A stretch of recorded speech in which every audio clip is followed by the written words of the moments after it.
بسم اللہ الرحمن الرحیم۔ ڈاکٹر زاہد آپ کی خدمت میں ایک دفعہ پھر حاضر، ایک نئے ٹاپک فنگل ایگزیما کے ساتھ۔ فنگل ایگزیما مطلب دانت چنبل، یہ ایک مخصوص بیماری ہے جو آج کل عام ہوتی جا رہی ہے۔ یہ جسم کے ہڈن علاقوں میں ہوتی ہے، جیسے ایکزیلری، پیلوس ریجن اور مختلف انگلیوں کے بیچ میں جو ہڈن چیز جگہیں ہوتی ہیں اس میں مخصوص طور پہ یہ پائی جاتی ہے۔ اس کی علامات میں شامل ہے خارش، جلن، اسکریچ، پانی کا نکلنا، تیزدار پانی کا، اور ایون کے آخری حد اس میں خون بھی نکلنا شروع ہو جاتا ہے۔ اس بیماری کی وجہ مختلف وائرس ہوتے ہیں جو contact to contact, man to man ایک دوسرے سے کانٹیکٹ کرتے ہیں، جس کی وجہ سے آپ کو خارش مزید آگے سے آگے بڑھتی جاتی ہے۔ اس کی مخصوص علامات میں کوئی 4 علامات ہیں: خارش، جلن، پانی کا نکلنا اور بلڈ کا نکلنا۔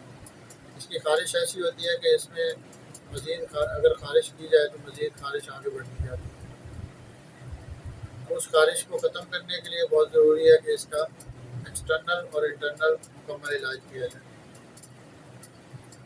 اس بیماری کو ختم کرنے کے لیے مختلف اینٹی بایوٹک استعمال کیے جاتے ہیں، جس کی وجہ سے بیماری کچھ عرصے کے لیے دب جاتی ہے، لیکن وہ دوبارہ اسی حالت میں کچھ عرصے کے بعد پھر اسی حالت میں واپس آ جاتی ہے اور مزید تگڑی حالت میں آتی ہے۔ خارش زیادہ ہوتی ہے، جلن زیادہ ہوتی ہے، بیماری کی کیفیت پہلے سے بھی زیادہ ہوتی ہے۔ جب اس کو اسکریچ کرتے ہیں، خارش کرتے ہیں، تو یہ مزید بڑھنا شروع ہو جاتا ہے۔ جہاں پانی نکلتا ہے وہاں سمجھ لیں کہ بیکٹیریا پروڈکشن ہو رہی ہے۔ بیکٹیریا مزید پروڈکشن کرتا کرتا اس بیماری کو پھیلا دیتا ہے۔ اب اس میں احتیاطی تدابیر بہت ساری ہوتی ہیں جو آپ کو کرنا ضروری ہے۔ جس شخص کو یہ مرض لاحق ہو اس کی چیزیں استعمال نہیں کرنی چاہیے۔ جیسے گھر میں کسی ایک فرد کو فنگل ایگزیما ہو گیا تو دوسرے لوگ اس کی استعمال شدہ چیزیں استعمال نہ کریں، مثلا ٹاول، سوپ اور دوسری ایکسٹرنل چیزیں جو ایک دوسرے کے استعمال میں ہوتی ہیں اس سے پرہیز کریں۔ اب اس میں ایلوپیتھک دواؤں میں اینٹی بایوٹک سے اس کو دبا دیا جاتا ہے۔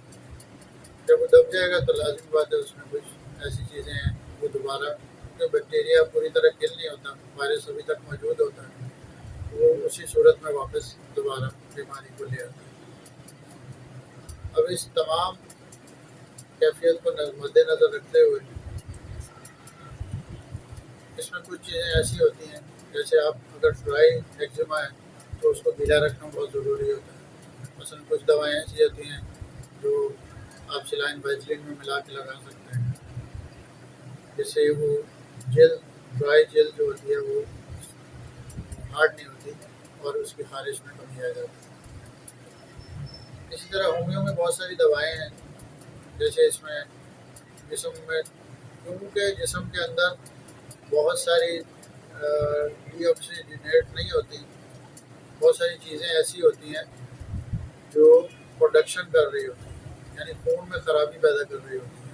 اب خون کی خرابی جب تک آپ پیوریفائی نہیں کریں گے اس وقت تک آپ کے جلد سے خارش نہیں جائے گی۔ اب ہومیو میڈیسن میں ایسا ہوتا ہے کہ اس کی جو خون میں جو خرابی پیدا ہوتی ہے اس کو دور کرنے کے لیے پھر وہ میڈیسن دی جاتی ہیں جس سے بلڈ پیوریفائی ہوتا ہے۔ بلڈ پیوریفائی ہونے کی وجہ سے پھر آپ کی جلدی مرض سے چھٹکارا حاصل ہو جاتا ہے۔ اس میں بہت ساری ادویات ہوتی ہیں، لیکن میرا مشورہ ہمیشہ یہی ہوتا ہے کہ آپ اپنے ڈاکٹر سے کنسلٹ کر کے دوائیں استعمال کریں۔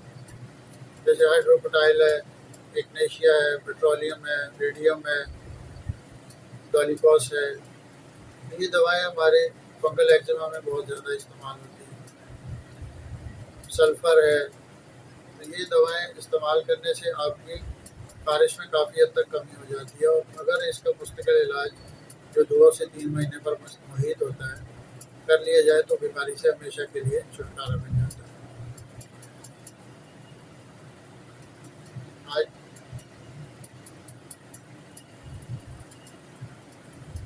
اب انشاءاللہ نیکسٹ بلاگ میں ملیں گے.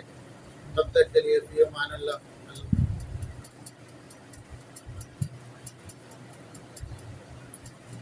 نئے ٹاپک کے ساتھ نئے ٹائم کے ساتھ ملیں گے.